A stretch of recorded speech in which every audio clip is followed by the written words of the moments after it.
have 3/4 of a cup of whole almonds, and I also have 1 cup of pecans. And yes, I said pecans. Okay, I did not say pecan. Okay, argue with your mama. I say pecan. Okay. Now I'm going to rough chop them. If you don't like these nuts, feel free to substitute with walnuts or extra seeds or sunflower seeds, or you can even swap some of the nuts for some extra oatmeal. Okay, that will save a lot of money. Not a little money, maybe that'll save a lot of money. This is the texture I go for. As you can see, there's some bigger pieces, there's some smaller pieces. Some of them are in like fourths. This is a pretty good size, but feel free to go way smaller if you want to. I have 2 tablespoons of whole chia seeds. I am going to grind them because when you grind chia seeds, you make the nutrients in it more available. You know, chia seeds have a tough outer shell, and it can be hard to get past that during digestion. So if you really want the omega-3 benefits of your chia seeds, then it is best to just give them a little blitz.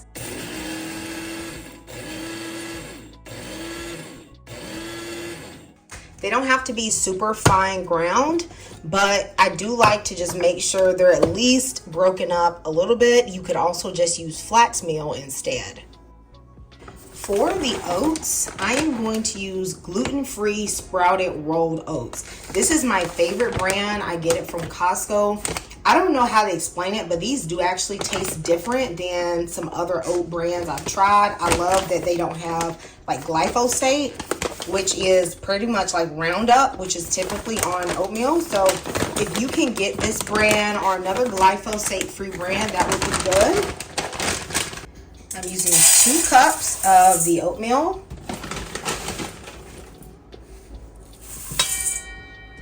Then I'm going to use a 1/2 cup of oat bran. This is optional. You could definitely just use 2 cups of oatmeal. I'm using this just to kick the fiber content up a lot.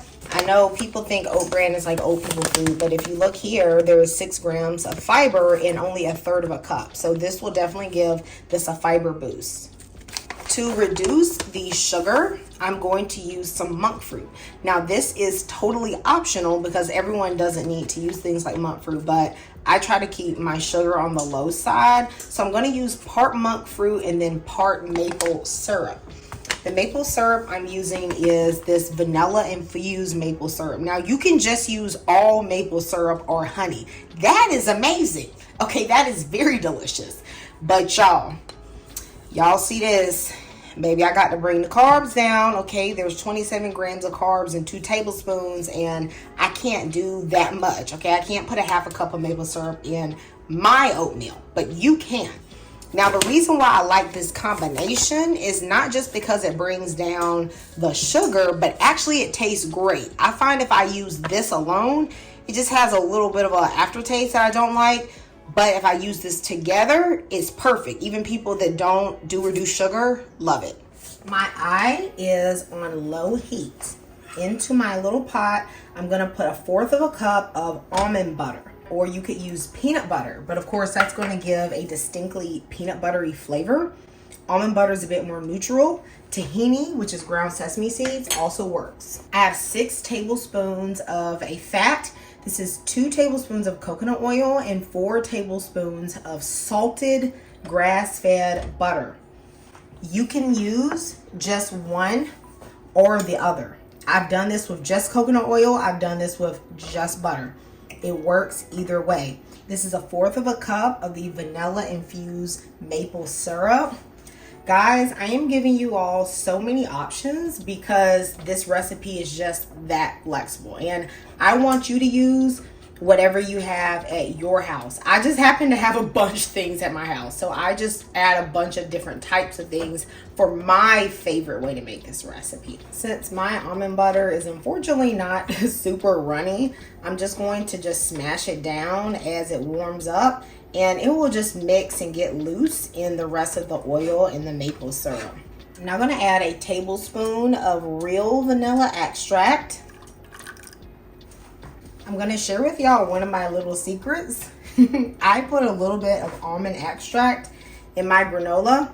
You can barely taste it, but it like perfumes everything, gives it a good flavor. Hardly no one can detect what it is, but it's so good. Sometimes I even add like a half a teaspoon if I want like a distinct vanilla almond flavor. Delicious. Once this has just melted through, then take it off the eye. We do not need this to bubble. And of course, the chia seeds are full of fiber, but they're also going to help this bind together. It's a half of a cup of pumpkin seeds. These are lightly salted, but they are raw. Of course, the nuts chopped up. This is half of a cup of unsweetened coconut flakes. Very important to be unsweetened. You don't want it to get overly sweet. And then a fourth of a cup of the monk fruit. This is 1 teaspoon of cinnamon. I'm going to use a fourth of a teaspoon of salt. Now, I am only using this a little bit because I'm going to use salted butter as the oil. But if you don't want to use salted butter, then you can go up to about 3/4 of a teaspoon of salt. Let's mix this together until everything is well combined.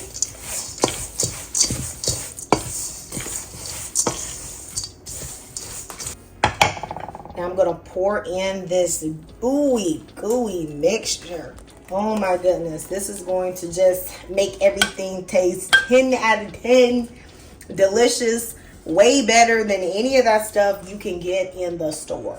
It's going to start binding together almost like a dough, which is what you need because that's how you get those beautiful, thick, clustery granola. I'm going to customize this today and make this into a chocolate chip cookie granola. Y'all, I'm using these baking chips. They are dark chocolate. I like any other like good quality dark chocolate chip. When I tell y'all it's about to be good, baby, it's about to be good. Okay, you could use raisins here, and that would turn this into like an oatmeal cookie granola vibe. Child, the children will be addicted. The hubs will be addicted. The wifey will be addicted. Okay? This is so good. Woo, child, this is good. It's my baking sheet, and then I have a bit of parchment paper with water on my hands. I'm just spreading it over the parchment paper to make this lie flat. I'm going to add my granola and just press everything in.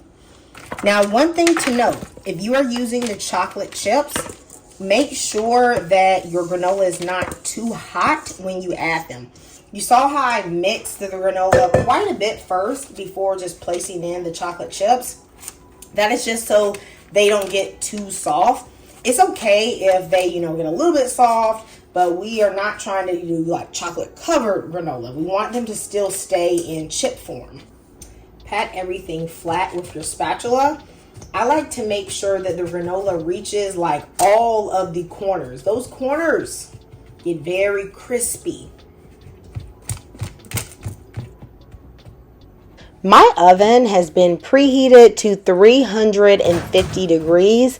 If your oven runs a little hot, then I would do 325 degrees. Okay, it's important that you don't heat this up overly too much because you don't want those chocolate chips to burn. I am going to cook this for anywhere from 23 to 25 minutes until it is golden brown. Halfway through, I'm going to rotate the pan. This is going to help the granola brown and crisp up more evenly. After it's been 23 minutes, my granola is perfect. I did not turn it or stir it at all. This is very important because you want to make sure you don't break up those chocolate chips. I have left my granola to completely cool, y'all. Like, this has been cooling for 3 hours. I resisted the big bakery spirit, okay? And I have been rewarded for doing so. Because as you see, if you let it completely cool, you can break this off into very big chunks. Or you can really let them be small chunks. Like if I eat this with cereal, I actually like the pieces a bit smaller. One of the keys to getting this particular chocolate chip granola or cookie granola right is that you don't want to overcook, or else you are going to burn the chocolate chips. For storage, I'm going to use a mason jar. You can store yours in a mason jar or just an airtight container for up to 1 month. I mean, if it even lasts that long. Close this with an airtight lid and you can put this in your cabinet. Truthfully, if you have a family, this granola ain't barely gonna make it through the week, okay? But I like to vacuum seal some of the granola just so I can have it for later and don't have to make it so often. And also this just helps with the portion control, okay? So I don't feel like I gotta just hurry up and eat it all. So I make, I seal off the end and make a little pouch. Then I'm going to add in quite a bit of the granola. You want to make sure that you leave at least a 3-inch gap, or at least that's what I like to do. Then I'm going to vacuum seal this on dry.